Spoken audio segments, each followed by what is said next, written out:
So we're sitting here sipping some tea. We are about to do one of my favorite things, guys. Oh, yes. Here at the Citystead, today is Seed Haul Day. So we do have quite a few new subscribers from when the first season of the Heirloom Company's Seed Spotlight series came out. Man, that is a mouthful, isn't it? You think I could have named this something a little bit better. Oh well. So what we do is we spotlight a company during the middle of the week at some point in time. And then usually on the weekend, on a Saturday, I put out a seed haul video and I show you all the stuff I bought from them. Kind of just give you an idea of all the cool things they have. And also, I think if you're somebody who enjoys seeds and you are just always excited to see what people are buying, what they might be starting. And I use a lot of these seeds that I buy from these different companies for our seed swap that we do. I send out these seeds and then I try to get some new gardeners going. Last year we gave 4 or 5, I can't remember, 4 or 5 new envelopes out. I just stuffed them full of seeds and I sent them to new gardeners and I said, you are now a gardener. Here is your full seed collection. Enjoy. And I really just, that's something I really enjoy to do. Getting people started on gardening is important in my opinion, especially city folk like myself. I think we should be doing a lot more gardening in our little lots that we have, no matter how big or how small it might be. And so anytime I can get a new gardener going, that really makes me happy. So, all right, enough of that chit chat, huh? You guys want to get into the seeds? All right. You know, this is like a black tea. My wife said to put a little of this chocolate syrup she got in there with this creamer. Fantastic. Plus it keeps us warm on these cold days out in the greenhouse. All right.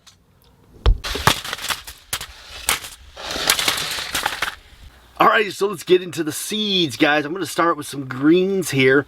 Now, these guys, they carry a lot of your staple vegetables, so they don't have crazy varieties, but they have stuff that is really proven and really good. So first up, this marvels of 4-season lettuce.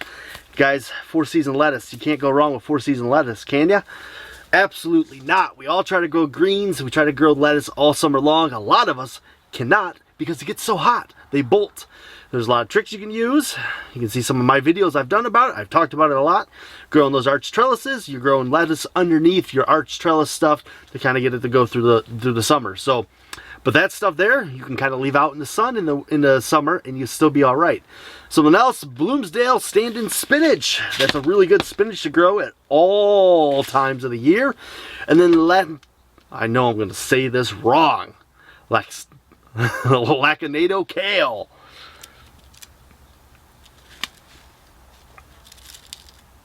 By the way, I absolutely love these seed packs. They're so cool. The little hand-drawn.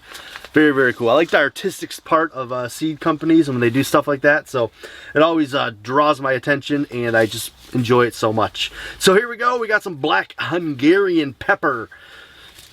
Got to have all the different varieties of peppers you can, right? Who can possibly go wrong with some peppers? So this pepper right here, this black Hungarian, is kind of like a good salsa pepper. It's like a medium heat, not too spicy, but not too sweet. And then we got the Nardello's sweet pepper. I buy a lot of Nardello peppers because I really enjoy the Nardello flavor of pepper. What else we got here? I got a sweet cherry pepper. Boom. You see that? Yeah, sweet cherry peppers. So these are like little tiny, like little cherry looking peppers. Very, very good. Little poppers. You can eat them like that, like little snacks. All right, what do you want to talk about next? Did we talk about Swiss chard? You know, the greatest survival food that was ever invented. Swiss chard is one of those greens. It is super hardy. It goes through summers, goes through winters, really deep into winters, even in your cold environments. And like I said, you can eat it for so many reasons. You can baby Swiss chard is perfect, like an actual lettuce leaf. When it gets larger, you cook it up like greens. You guys know the drill, man. Swiss chard is a survival green, and everybody should have it in their garden. It's such a staple, such a staple. All right, I got this little sugar pumpkin. Now, I was reading about this and it just sounded very cool. Let me tell you, it's an heirloom from the 1800s.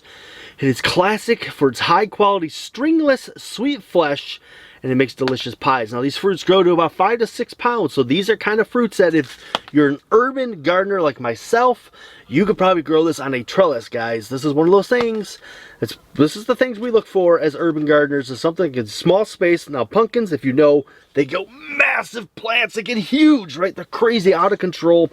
And yeah, they just get out of control. But these smaller pumpkins, you can grow them on a trellis. You put them on the trellis, you get these little tiny fruits on it. It's perfect. Saves space.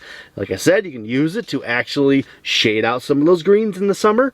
It's got kind of like a twofold when it comes to it. So check that out. That is a good option if you are somebody who, like me, like I don't usually grow pumpkins because they just take up so much space.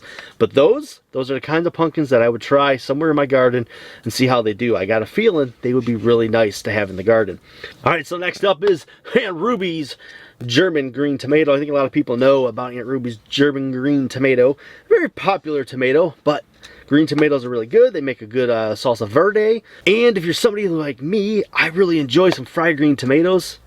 Here you go. You can grow these and have fried green tomatoes, and they're supposed to be that way, so it's even better. You don't have to pick the ripe ones early. You can just wait till those ones get to where you want them to be and they stay green.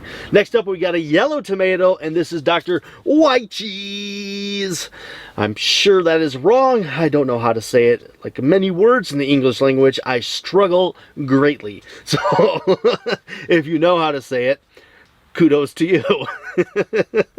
But I think a lot of people are really enjoying this tomato. I enjoy yellow tomatoes. I like the almost sweetness of them. I know there's a lot of people that don't necessarily like yellow tomatoes, but I am a super fan of yellow tomatoes. I really love them.